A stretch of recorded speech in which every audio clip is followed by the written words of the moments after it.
જે ભોળાનાથ બધાને તો અત્યારમાં અમારે શાની શરૂઆત કરી દેવાની છે. સવારમાં તો ઉઠીને પેલા આપણે શા જોવે એટલે પેલા શા બનાવી નાખશું. અને આજ તો સવારમાં અમારે થઈ ગયો છે વરસાદ ચાલુ.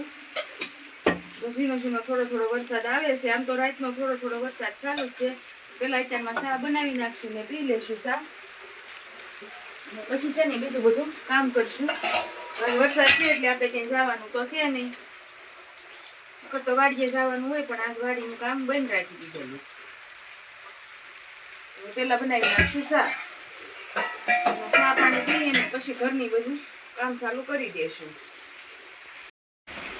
આપણે શા જો ઉકળવા મળી છે અને શા પી લેશું.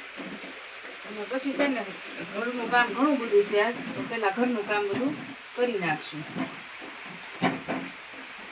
જો શા થઈ ગઈ છે તૈયાર. તો પેલા શા પી લેશું. તો અમારે આવો ધીમો ધીમો વરસાદ ચાલુ છે ને તમારા ગામમાં કેવો વરસાદ છે જરા કમેન્ટ કરીને કહેજો. ઘણા દિવસ પછી આજ વરસાદ ચાલુ થઈ ગયો છે પાછો.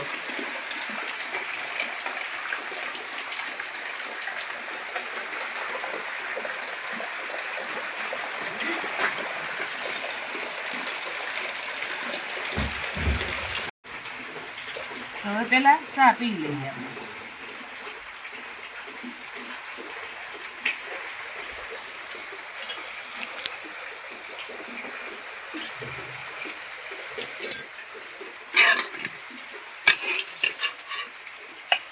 ભાખરી કરી નાખી છે સવારમાં. આપણે ભાખરીને શા ને ખાઈ લઈશું. જો ભીંડાનું શાક સવારમાં બનાવી નાખેલું છે. તો એકદમ મસ્ત કોરું શાક બનાવ્યું છે અને ભાખરી બનાવી નાખી છે.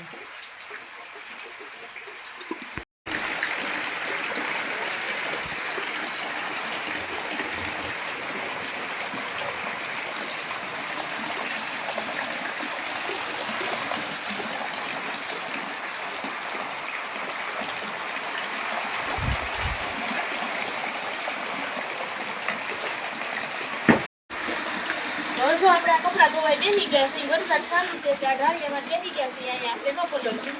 અને જો વરસાદ મસ્ત આવે છે તો કપડા બધા વરસાદના પાણીએ ધોવાઈ જાય હારા મારા. અહીંયા ધોઈ નાખી લુગડા.